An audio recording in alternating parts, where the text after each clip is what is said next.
ખેડૂત ભાઈઓ, જુલાઈ મહિનાના બીજા પખવાડિયા દરમિયાન આપણા કપાસના ભાવમાં જે સ્થિતિ રહી એ જ સ્થિતિ ઓગસ્ટ મહિનાના શરૂઆતના દિવસોમાં પણ રહી. આજે આપણે 6 ઓગસ્ટના દિવસે, આજે મંગળવાર છે, 6 ઓગસ્ટ છે, બીજો દિવસ માર્કેટના કામકાજોનો આજે છે. અને આજે જે કાંઈ સમાચારો મળે છે એ સમાચારો પ્રમાણે એકંદર ભાવ આપણા સારા માલમાં નીચેથી આપણે જોઈએ તો 1300 થી શરૂ થઈને 1400 રૂપિયા સુધી, સારા માલમાં મધ્યમ ક્વોલિટી 1400 થી લઈ અને 1450, મધ્યમથી ઉપરની ક્વોલિટી 1450 થી લઈને 1500 અને બેસ્ટ ક્વોલિટી જે કાંઈ છે એ 1500 થી ઉપર વેચાઈ રહી હોય એવા સમાચારો મળી રહ્યા છે આજના દિવસે પણ. અને વીતેલા લગભગ 15 દિવસો દરમિયાન સ્થિતિ આ પ્રમાણે રહી છે.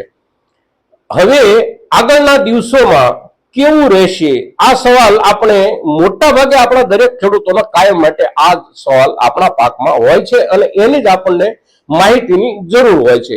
એટલે એના ઉપર આપણે જે કાંઈ ચર્ચા કરીએ એ જ ચર્ચા આપણી અગત્યની ચર્ચા હોય છે મિત્રો. તો આજે આપણે કપાસના અત્યારના જે બજાર ભાવ છે એની સાથે જોડાયેલા કારણો જે આગળના દિવસોમાં અસર કરવાના હોય એના ઉપર આપણે ચર્ચા કરીએ છીએ મિત્રો. તો આ વિડીયોમાં આપ સૌ બન્યા રહેજો. નમસ્કાર ખેડૂત મિત્રો, જય કિસાન, જય ભારત. ખેડૂત ભાઈઓ, બજારની સ્થિતિ અત્યારના સંજોગોમાં ભાવના હિસાબથી શું છે એની આપણે ચર્ચા કરી. હવે આપણે આગામી દિવસોમાં ખરેખર કઈ દિશા તરફ આપણું બજાર જશે એના ઉપર એક સામાન્ય સમીક્ષા, બજારની આસપાસમાં જે કાંઈ માહોલ હોય છે ને બજારની સાથે જોડાયેલા જે કોઈ પરિબળો હોય છે એના આધારે નક્કી કરવું હોય ત્યારે સૌથી પહેલા આગામી ઉત્પાદનની નજીક આપણે પહોંચી ગયા છીએ. આ એક વાત આપણે ખેડૂતોએ બિલકુલ યાદ રાખવી પડશે. થોડા જ દિવસોમાં એટલે કે 10મો મહિનો આપણો શરૂ થાય ત્યાં સુધીમાં આપણા ગુજરાતમાં આગોતરા જે કોઈ કપાસના વાવેતરો હતા એ માલ બજારમાં આવવાનો શરૂ થઈ જશે. એટલે નવા માલ અને અત્યારનો જે કાંઈ માલ છે આપણી પાસે એની વચ્ચે હવે માત્ર 1.5 મહિનો બાકી રહ્યો છે. 1.5 મહિનામાં નવો માલ બજારમાં આવતો થઈ જશે. એટલે નવો માલ બજારમાં આવશે એ એક પ્રકારની બજાર ઉપરની દબાણની સ્થિતિ હોય છે. પણ અત્યારની જે જરૂરિયાતો હોય એ જરૂરિયાતોને પૂરી કરવા માટે માલ વેપારીઓએ, જીનરોએ આ બધાએ ખરીદવો પડતો હોય છે અને આપણો માલ વેચાઈ રહ્યો છે. હવે આ પરિસ્થિતિ જ્યારે છે ત્યારે ખાસ કરીને નવા માલના આવવાના દબાણ વચ્ચે બજાર કામ કરી રહ્યું હોય ત્યારે એક આકસ્મિક નવા જે સંજોગો ઉભા થયા છે એ આપણા બજાર પર કદાચ અસર કરે આગામી દિવસોમાં. ખાસ કરીને એકાદ અઠવાડિયામાં એની આપણને કોઈને કોઈ અસર જોવા મળે. અને એ નવી જે પરિસ્થિતિ ઊભી થઈ છે એ છે બાંગ્લાદેશની રાજકીય કટોકટી. બાંગ્લાદેશના વડાપ્રધાન શેખ હસીનાએ રાજીનામું આપી અને બાંગ્લાદેશ છોડી દેવો પડ્યો છે. આજે ગઈકાલે એ ભારતમાં આવી ગયા છે, આજે આપણા ભારતમાં છે. હવે એને ભારત તરફથી રાજકીય સુરક્ષા આપવામાં આવે છે કે કેમ એ મુદ્દો દેશના વહીવટકર્તાઓના હાથમાં છે. અત્યારે શું છે એ આપણને ખાસ કોઈ એની વિગતો નથી મળતી, પણ અત્યારે એ ભારતમાં છે એટલું પાકું છે. નિકાસનો જે આપણને ટેકો મળતો હતો બાંગ્લાદેશની ખરીદીના કારણે એ ટેકા પર હવે અસર થવાના પૂરેપૂરા સંજોગો છે અને અસર નકારાત્મક થઈ શકે છે. કારણ કે હવે જે સરકાર ત્યાં અત્યારે વચગાળાની બનવા જઈ રહી છે એ સરકારમાં પણ પાકિસ્તાની તરફી તત્વો આવી રહેશે.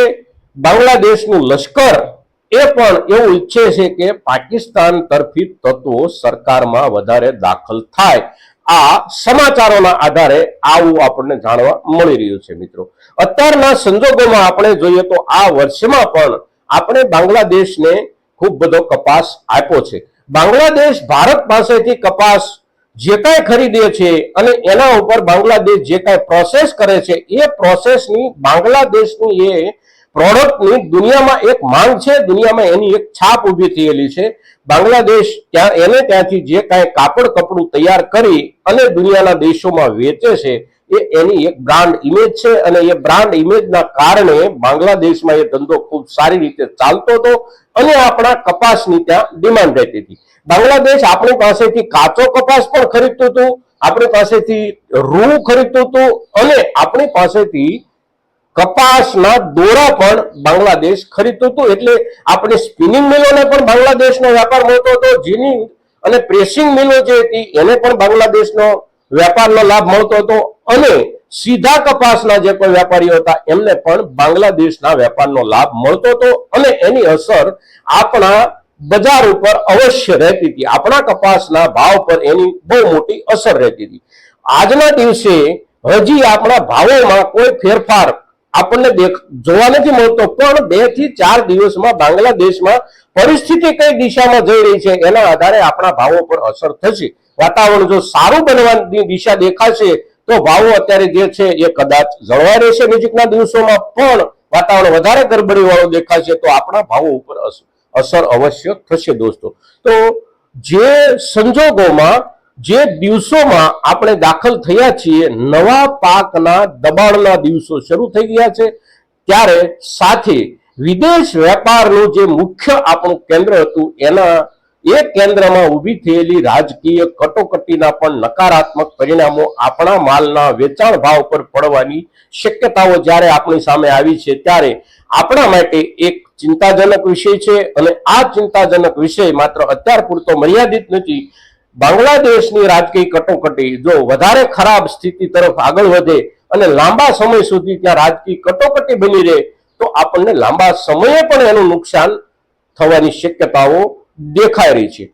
સવાલ એ નથી કે એ પરિસ્થિતિના કારણે આપણે બિલકુલ વેપાર વિનાના થઈ જવાના છીએ, પણ સવાલ એ છે કે જે દેશની સાથે આપણે જમીન માર્ગે પણ વેપાર કરી શકતા હતા, જે દેશની સાથે આપણે દરિયા માર્ગે પણ વેપાર કરી શકતા હતા, આપણા ભારતના દક્ષિણ ભાગના જે કોઈ બંદરો છે ત્યાંથી જે વેપાર થતો હતો એ દરિયા માર્ગે થતો હતો, અને આપણા સમગ્ર ઉત્તર ભારતમાંથી બાંગ્લાદેશની સાથે જે વેપાર થતો હતો એ જમીન માર્ગે વેપાર થતો હતો. અને જમીન માર્ગે થતો વેપાર વિદેશ વેપારોમાં સૌથી સારી અનુકૂળતા વાળો પરિવહન લક્ષી વેપાર ગણાય છે, કારણ કે જમીન માર્ગે માલની હેરફેર કરવી એ દરિયાઈ માર્ગે થતી માલની હેરફેર કરતા થોડીક અનુકૂળ હોય છે. એટલે એ અનુકૂળતાઓનો લાભ આપણને વિશેષ મળતો હતો, અને એ જે આપણને લાભ મળતો હતો એ લાભ મળવા ઉપર અત્યારના દિવસોમાં એક પ્રશ્નાર્થ ચિહ્ન લાગી ગયું છે.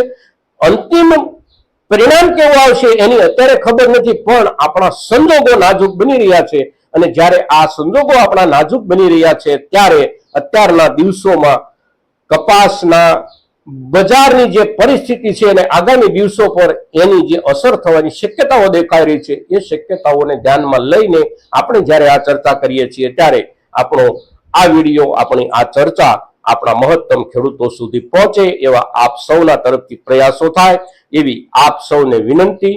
સાથે સાથે બાંગ્લાદેશની જે કઈ પરિસ્થિતિ છે એનું રાજકીય વિશ્લેષણ, એનું ઐતિહાસિક વિશ્લેષણ, પરિસ્થિતિની સાથે જોડાયેલા બાકીના મુદ્દાઓ, બાકીના કારણો, આ બધાની ચર્ચા પણ આપણે નજીકના દિવસોમાં આજે, કાલે, પરમ દિવસે 2-4 દિવસ માટે અવશ્ય કરતા રહીશું મિત્રો, બીજા વિડીયો મારફત. તો એને પણ આપ એટેન્ડ કરતા રહો એવી અપેક્ષા સાથે જય કિસાન, જય ભારત.